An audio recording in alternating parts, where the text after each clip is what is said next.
নিজের কোরবানির পশু নিজে কোরবানি করা উত্তম নাকি হুজুর দিয়ে করানো উত্তম? নিজে যদি করতে হয় নিয়ম কি? যেমন পানি কি দাঁড়িয়েই পান করতে হবে? স্ত্রী মারা গেলে স্বামী কি তাকে গোসল দিতে পারে? কসাইকে কোরবানির মাংস থেকে পারিশ্রমিক দেওয়ার রেওয়াজ আছে। আবার অনেক জায়গায় চামড়া বিক্রির টাকা থেকে জবাই করা হুজুরের পারিশ্রমিক দেওয়া হয়। এই কাজগুলো কতটুকু শরীয়তসম্মত? রাতে ঘুমানোর সময় কি কি আমল করতে হবে এবং রাতে ঘুমানোর সময় যে সমস্ত আমল করা প্রয়োজন দিনের ঘুমানোর সময় কি ওই সমস্ত আমল করতে হবে? বিয়ে করতে হবে এই শর্তে চাকরি নেওয়া জায়েজ আছে কি? নফসকে কন্ট্রোল করার উপায় কি? নফসভিত্তিক প্রতিষ্ঠানে চাকরি করি, বিকল্প কোনো চাকরির ব্যবস্থা হচ্ছে না, পরামর্শ দিয়ে সাহায্য করবেন। খাতিমে রাসূল হওয়ার মানদণ্ড কি?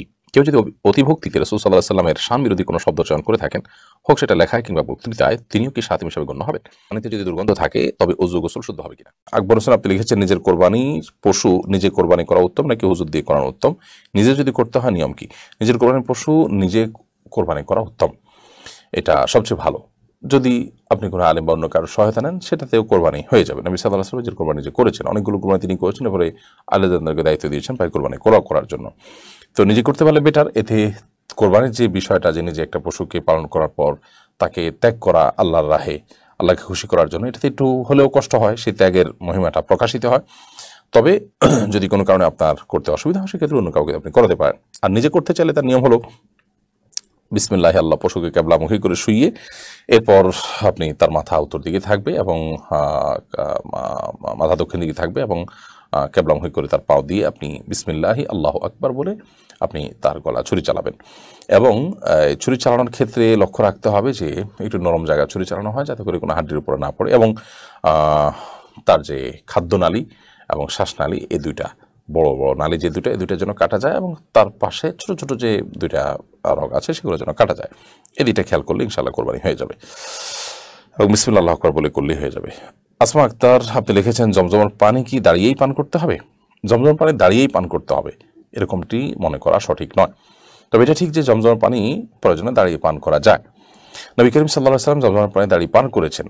সেটার ব্যাখ্যায় মুহাদ্দিসগণ, হাদিস বিশ্লেষকগণ বলেছেন যে এর মানে খুব ভিড় ছিল, বসা পরিবেশ ছিল না, অথবা নিচে পানি স্বেচ্ছাতে ছিল, হয়তো বসার মতো পরিবেশ ছিল না, বা অন্য কোনো কারণ থাকতে পারে। কিন্তু কারণের ভিত্তিতে তিনি দাঁড়িয়ে পান করেছেন। এরকম হয়নি কখনো যে তিনি বসা থেকে দাঁড়িয়ে গেছেন জমজমের পানি পান করার জন্য, এরকম হয়নি। অতএব আমাদের সমাজ যেটা দেখি আমরা, জমজমের পানি দিলে বসা থেকে দাঁড়িয়ে যায় পান করার জন্য, এটা সঠিক নয়। তবে হ্যাঁ, জমজমের পানি দাঁড়িয়ে পান করা যায়, বিশেষ করে যখন প্রয়োজন হবে। আর এটা সাধারণ পানির মতো, সাধারণ অবস্থাতে বসেই পান করবেন। দোহাজান খান এআডি থেকে আপনি লিখেছেন, স্ত্রী মারা গেলে স্বামী কি তাকে গোসল দিতে পারে? দেখুন, স্বামী এবং স্ত্রী তাদের মৃত্যুর পর তাদের সম্পর্কটা কেমন থাকে, এটা নিয়ে ফুকাহাদের মধ্যে বিস্তর মতো পার্থক্য আছে।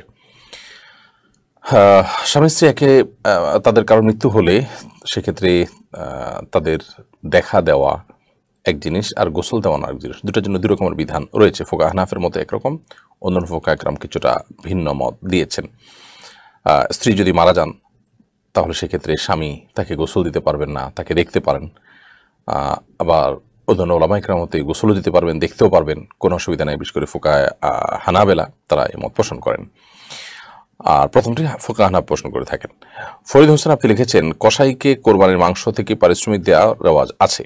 আবার অনেক জায়গায় চামড়া বিক্রির টাকা থেকে জবাই করা হুজুরের পারিশ্রমিক দেওয়া হয়। এই কাজগুলো কতটুকু শরীয়তসম্মত? খুবই গর্হিত এবং হাদিসের সম্পূর্ণ বরখেলাফ কাজ। কোরবানির কসাইকে কোরবানির পশুর মাংস কেন কোনো কিছুই পারিশ্রমিক হিসাবে দেওয়া যাবে না, বরং পারিশ্রমিক হিসাবে নিজের এক্সট্রা টাকা পয়সা থেকে তাকে দিতে হবে। আপনি যদি কোরবানির পশুকে, যিনি যে কসাই বানিয়েছেন, গোশত প্রস্তুত করেছেন, তাকে যদি পশুর গোশত, হাড্ডি, মাথা, কলিজা, লেজ ইত্যাদি দেন পারিশ্রমিক হিসাবে, তাহলে সেক্ষেত্রে কেমন যেন কোরবানির গোশতটাকে আপনি বিক্রি করলেন। তার মানে কোরবানির গোশত তো বিক্রি করা যায় না, এটা তো আপনি খাবেন, কাউকে দান করবেন, এটুকু। তো যেহেতু আপনি এটাকে জাঘোষিতা করতে পারছেন না, সেহেতু আপনি এই গোশতটা কসাইকে যদি তার কাজ করিয়ে পারিশ্রমিক দেন, তাহলে কেমন যেন আপনি এটা একটা বিনিময়ের ভিত্তিতে দিলেন, বিক্রি করার মতোই হলো। তো নবী করিম সাল্লাল্লাহু আলাইহি ওয়াসাল্লাম আলী রাদিয়াল্লাহু তাআলা আনহুকে পরিষ্কারভাবে নিষেধ করেছেন যে তিনি যেন কসাইকে কোরবানির পশুর কোনো গোশত ইত্যাদি না দেন, তাকে উপযুক্ত পারিশ্রমিক দিয়ে দিবেন যাতে কোনো প্রকার তার হক নষ্ট না হয়, ঠকানো না হয়। কিন্তু তাই বলে গোশত বা কোরবানির পশুর কোনো কিছু দেওয়া যাবে না। একইভাবে যিনি জবে করেছেন সেই হুজুরকে যদি আপনি জবেহের পারিশ্রমিক দেন, তো সেটা আপনি নগদ টাকা দিবেন, অন্য কিছু দিবেন, কিন্তু কোরবানির গোশত দিয়ে বা কোরবানির পশুর কোনো কিছু দিয়ে যদি পারিশ্রমিক দেন, তাহলে সেক্ষেত্রে এই কোরবানির পশুর গোশত বা তার অংশকে আপনি কোনো বিনিময়ের ভিত্তিতে দিলেন, এটা বিক্রি করার মতোই হয়ে গেল। সেটা কিন্তু জায়েজ নাই। এবং এই বিষয়টি আমরা না জানার কারণে অনেকে ভুল করে বসে থাকি। অনেকে কসাইকে সামান্য পয়সায় নেই, কসাইও জানে যে টাকা কম দিলে কি হবে, গোশত একটু বাড়িয়ে দিবে এবং বলেও থাকে যে গোশত একটু বাড়িয়ে দিবেন, তাহলে সেক্ষেত্রে তার ঘরে পোষায় যায়। তো এভাবে আসলে চুক্তি করা জায়েজ নাই। সাফ তাকে বলে দিতে হবে, তুমি গরিব হলেও অন্য 10 জন গরিবের মতো তোমাকে আমি দিতে পারি, সেটা আমার ব্যাপার, কিন্তু পারিশ্রমিক তুমি যেটা নেবে সেটা অত্যন্ত ক্লিয়ার, এরকমটি করা উচিত। সুমাইয়া সাদ্দাম এআইডি থেকে আপনি লিখেছেন, রাতে ঘুমানোর সময় কি কি আমল করতে হবে এবং রাতে ঘুমানোর সময় যে সমস্ত আমল করা প্রয়োজন দিনের ঘুমানোর সময়ও কি ওই সমস্ত আমল করতে হবে?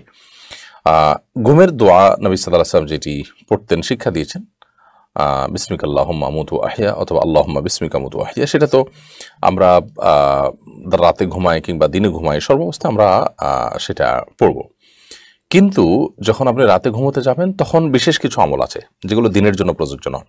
অনেকগুলো আমল আছে, সূরা সিজদা তেলাওয়াত করা, সূরায়ে মুলক তেলাওয়াত করা, সূরায়ে কাফিরুন, সূরায়ে ইখলাস, সূরায়ে ফালাক তিনবার করে এগুলো পাঠ করা, পড়ে হাতে ফু দিয়ে পুরো শরীর মুছে নেওয়া, শরীর বন্ধ করা, 33 বার সুবহানাল্লাহ, 33 বার আলহামদুলিল্লাহ এবং 34 বার আল্লাহু আকবার বলা, তারপর আয়াতুল কুরসি পাঠ করা।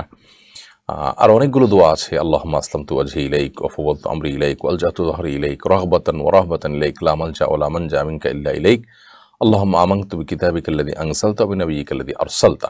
এই ধরনের আরো অনেকগুলো দোয়া আছে, এই দোয়াগুলো পড়া, আল্লাহুম্মা বিসমিকা আমুতু ওয়া আহইয়া পড়া, তারপরে ঘুমানো, এটা হলো রাতে সুন্নাহ, ঘুমের সুন্নাহ। আব্দুল আহাদ আপনি লিখেছেন, বিয়ে করতে হবে এই শর্তে চাকরি নেওয়া জায়েজ আছে কি? বিয়ে করতে হবে এরকম শর্তে চাকরি নেওয়া এটা একরকম আপনার কি বলা যায়, একরকম অশুদ্ধ এবং শরীরের দৃষ্টিকোণ থেকে অপছন্দনীয় শর্ত। কোনো ব্যক্তি যদি শর্ত দেন, ছেলেকে শর্ত দিলেন যে আমার মেয়েকে বিয়ে করতে হবে, তাহলে সেক্ষেত্রে তোমাকে চাকরি দিব। অথবা কোনো মেয়েকে শর্ত দেওয়া হলো যে আমার ছেলের কাছে বিয়ে বসতে হবে, তাহলে তোমাকে চাকরি দেওয়া হবে। তো এগুলো শরীয়তের দৃষ্টিকোণ থেকে কোনো প্রশংসনীয় কোনো শর্ত নয়, কিন্তু এরকম শর্তে যদি বিয়ে দেওয়া হয় বিয়েটা বিশুদ্ধ হয়ে যাবে। বিয়ে বিশুদ্ধ হওয়ার ক্ষেত্রে আপনার কোনো প্রকার অসুবিধা থাকবে না, এবং একই সাথে চাকরি যে নেওয়া হলো সে চাকরিটা যদি বৈধ হয়, ভালো কোনো কাজের চাকরি হয়, তাহলে সেটাও করাতে কোনো অসুবিধা নেই। তবে এরকম শর্ত দেওয়াটা দৃষ্টিকটু এবং প্রশংসনীয় কোনো কাজ নয়। এমডি মোস্তাফিজুর রহমান লিখেছেন, নফসকে কন্ট্রোল করার উপায় কি? নফসকে নিয়ন্ত্রণ করা খুব জরুরি একটি বিষয়। প্রবৃত্তি আমাদেরকে মন্দ কাজের দিকে তাড়িত করে, সেখান থেকে তাকে নিয়ন্ত্রণ করতে না পারলে আমরা ভালো হতে পারবো না। নফসকে নিয়ন্ত্রণ করবার জন্য প্রয়োজন হয় সংগ্রাম করা, নিজের বিরুদ্ধে নিজেকে আপনার পদক্ষেপ নিতে হয়। সেই সাথে যে সমস্ত ওলামায়ে কেরাম এবং যে সমস্ত আল্লাহভীরু মানুষেরা তারা তারা মুজাহাদা করে, তারা নফসকে নিয়ন্ত্রণ করে একটা ভালো পর্যায়ে গেছেন, তাদের সান্নিধ্যে থাকা। এবং আরেকটা কার্যকর উপায় হলো ভালো একজন বা একাধিক শিক্ষক যিনি খুবই মুত্তাকি, খুবই আল্লাহভীরু, ব্যক্তিগত আমল ইবাদতে ত্রুটি নেই, খুবই মুখলেস, নিষ্ঠাবান এবং একই সঙ্গে অত্যন্ত বিচক্ষণ, এরকম কোনো একজন বা একাধিক ব্যক্তিকে মুরব্বী হিসাবে বানানো এবং তার সকল পরামর্শকে শরিয়ার ভিতরে যতক্ষণ থেকে তিনি পরামর্শ দিবেন সেটাকে শিরোধার্য করে নেওয়া এবং মানতে শেখা।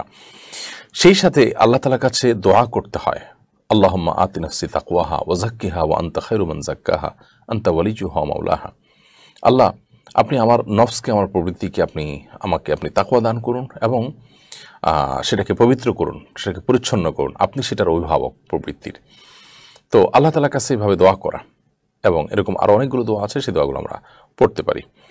ইনশাআল্লাহ বিদিন আল্লাহ রাব্বুল আলামিন আমাদেরকে নফস বা আমাদের প্রবৃত্তিকে কন্ট্রোল করার, নিয়ন্ত্রণ করার তৌফিক দান করবেন। এরপর আপনি জামান আপনি লিখেছেন, সুদভিত্তিক প্রতিষ্ঠানে চাকরি করি, বিকল্প কোনো চাকরির ব্যবস্থা হচ্ছে না, পরামর্শ দিয়ে সাহায্য করবেন। সুদভিত্তিক প্রতিষ্ঠানে চাকরি করছেন, বিকল্প চাকরির ব্যবস্থা হচ্ছে না বলছেন, আপনার প্রচেষ্টা কোন পর্যায়ে ছিল আমি জানি না। যদি ব্যাপারটা এরকম হয় যে আপনি সুদী প্রতিষ্ঠানে চাকরি করছেন এবং আপনার চাকরিটা এই অবস্থায় আপনি বিকল্প চাকরি খোঁজাটা এইভাবে খুঁজছেন যে আপনার চাকরি না থাকলে, সম্পূর্ণ নিরুপায় থাকলে, বেকার থাকলে যেভাবে খুঁজতেন সেভাবে যদি আপনি খোঁজেন তাহলে চাকরি পেয়ে যাওয়ার কথা।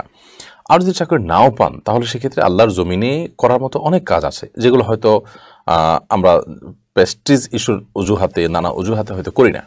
সেরকম কাজগুলো আমরা চাইলে কিন্তু করতে পারি এবং আমাদের করা উচিত, এবং সেক্ষেত্রে কোনো প্রকার কার্পণ্য করা উচিত নয়। অতএব সুদী প্রতিষ্ঠানে চাকরি করছেন, বিকল্প চাকরির ব্যবস্থা নাই, এই অজুহাতে আপনি এটাকে অব্যাহত রাখতে পারেন না দীর্ঘমেয়াদ পর্যন্ত। আপ্রাণ চেষ্টা করে বিকল্প চাকরি আপনাকে খুঁজে বের করতে হবে, ততদিন পর্যন্ত আপনি সুদী প্রতিষ্ঠানে চাকরি করতে পারেন। আব্দুল মজিদ লিখেছেন, সাতিমে রাসূল হওয়ার মানদণ্ড কি? কেউ যদি অতিভক্তিতে রাসূল সাল্লাল্লাহু আলাইহি সাল্লামের শান বিরোধী কোনো শব্দ চয়ন করে থাকেন, হোক সেটা লেখায় কিংবা বক্তৃতায়, তিনিও কি সাতিম হিসেবে গণ্য হবেন? সাতিমে রাসূল বলা হয় রাসূল আকরাম সাল্লাল্লাহু আলাইহি সাল্লামকে গালমন্দকারী, তাকে তাকে নিয়ে কটু উক্তিকারী, এরকম ব্যক্তিরা ইসলামী শরিয়ার বিচারে তারা তারা মৃত্যুদণ্ড পাওয়ার মতো শাস্তিযোগ্য অপরাধে লিপ্ত। কিন্তু কেউ যদি নবী করিম সাল্লাল্লাহু আলাইহি ওয়াসাল্লামের প্রতি ভালোবাসার কারণে এমন কিছু বলেন যেটা নবী সাল্লাল্লাহু আলাইহি ওয়াসাল্লামের শানে আসলে যায় না, সেটা হয়তো তার না বোঝার কারণে বলেছেন তিনি, কিন্তু কোনো অবস্থাতেই তিনি নবী সাল্লাল্লাহু আলাইহি ওয়াসাল্লামের প্রতি কটূক্তি করার জন্য বলেছেন তা নয়, বা তার প্রতি কোনো প্রকার অশ্রদ্ধার জায়গা থেকে বলেছেন সেরকমও নয়। যদি এরকম হয় তাহলে সেক্ষেত্রে তাকে অবশ্যই সাতিমে রাসূল বলা যাবে না এবং সাতিমে রাসূলের বিধিবিধান তার জন্য প্রযোজ্য হবে না। এটা তার ইজতিহাদি ভুল বা বুঝের ভুল, সেই হিসাবে এটাকে ট্রিট করতে হবে এবং তাকে শুধরে দেওয়ার, সংশোধন করার চেষ্টা অব্যাহত রাখতে হবে।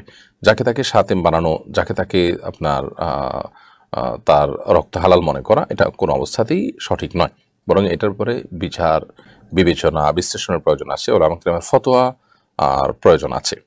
সিনিয়র এবং বিজ্ঞ ওলামা ইকরামের ফতোয়ার প্রেক্ষিতে আমরা এ ধরনের উক্তি হয়তো করতে পারি। তার আগে আমরা নিজেরা যার মতো করে বিচার বিশ্লেষণ করে ফতোয়া দিয়ে দেওয়া, এটা আজকাল একটা ট্রেন্ডে পরিণত হয়েছে, যেটা খুবই খারাপ দিকে আমাদেরকে নিয়ে যেতে পারে। এরপর সালমা রাশিদ আপনি লিখেছেন, পানিতে যদি দুর্গন্ধ থাকে তবে ওযু গোসল শুদ্ধ হবে কিনা?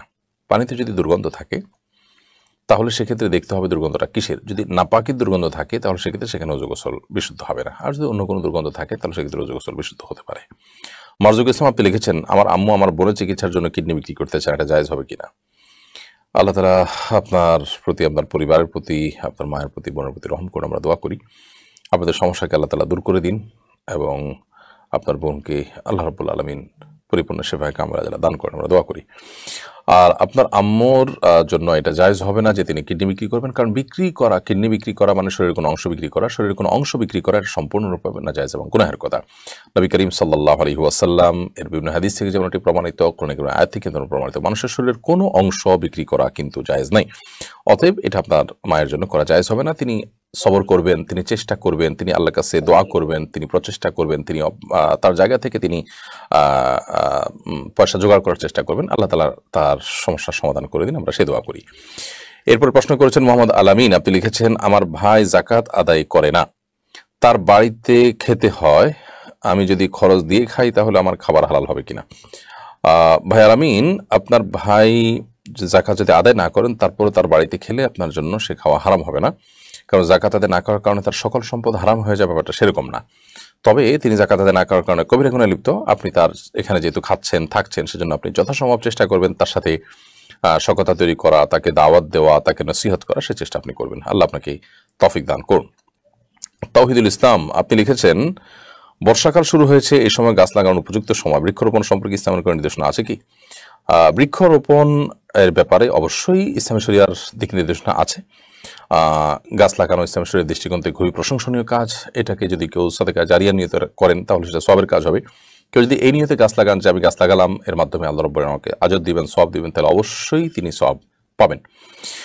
আর গাছ লাগানোর ফলে সেই গাছ থেকে যদি কোনো মানুষ, কোনো পশু পাখি, এমনকি কীড়া পতঙ্গ, পোকা মাকড় যদি খায়, সেটাও কিন্তু সাদকার সওয়াবের কারণ হবে। অতএব আপনি গাছ লাগানোর এই কাজটি করার ব্যাপারে কোনো প্রকার কার্পণ্য করবেন না। সেই সাথে নবী করিম সাল্লাল্লাহু আলাইহি ওয়াসাল্লাম বলেছেন, কারোর কাছে যদি গাছের কোনো চারা থাকে আর তিনি যদি সেই গাছের চারা হাতে রেখে দেখতে পান যে ইসরাফিল সিংহা ফুৎকার দিবেন, কিয়ামত হবে, তারপরও তিনি যেন গাছের চারাটি লাগিয়ে ফেলেন, কারণ তিনি গাছের চারা লাগানোর ফলে আল্লাহর কাছে তিনি আজর পাবেন। একটু পরে মহাপ্রলয় হবে, ধ্বংস হয়ে যাবে, সেটা তার বিবেচনা করার দরকার নেই, বরং তিনি তার দায়িত্ব পালন করবেন। এরপর ফাতেমা ববি আইডি থেকে আপনি লিখেছেন, আমার বাবা মারা গিয়েছেন, আজকে 4 দিন, সন্তান হিসাবে তার জন্য কি কি আমল করব, পরামর্শ কামনা করছি। বোন ফাতেমা, আল্লাহ তাআলা আপনার বাবার প্রতি রহম করুন, আমরা দোয়া করি ওনার প্রতি আল্লাহ তাআলা ইহসান করুন, অনুগ্রহ করুন, তার ভুল ত্রুটি আল্লাহ তাআলা মাফ করে দিন, তাকে জান্নাতুল ফিরদাউসের মেহমান হিসেবে কবুল করুন। আপনি আপনার বাবার জন্য সবচেয়ে বেশি যেটি করবেন, আমাদের কারোর বাবা মা মারা গেলে, প্রিয়জন মারা গেলে আমাদের সবচেয়ে বড় এবং প্রধান করণীয় হলো তাদের জন্য আল্লাহ তাআলার কাছে দোয়া করতে থাকা, ইস্তেগফার করতে থাকা যে আল্লাহ আপনি তাদেরকে মাফ করে দিন, তাকে ক্ষমা করুন, তার ভুল ত্রুটি মার্জনা করুন, তার প্রতি আপনি রহম করুন। এই দোয়া অব্যাহত গতিতে আমরা করতে থাকবো। এটি হবে প্রধান কাজ, যে মৃত ব্যক্তির জন্য আমরা দোয়া করব। আর দ্বিতীয় কাজ হবে তার তরফ থেকে দান সাদাকা করা, সাধ্য অনুপাতে দান সাদাকা করা, যাতে করে তাদের আমল নামা সেটা আল্লাহ তাআলা কবুল করেন। তৃতীয়ত, তাদের তরফ থেকে আমরা যেটা করতে পারি তা হলো যে আমরা মৃত ব্যক্তির পক্ষ থেকে যে সমস্ত আমলগুলো করা যায়, যেমন হজ করা যেতে পারে, ওমরা করা যেতে পারে, সেই আমলগুলো আমরা বেশি বেশি করে করব। আল্লাহ তাআলা আপনার বাবার প্রতি রহম করে আমরা আবার দোয়া করি।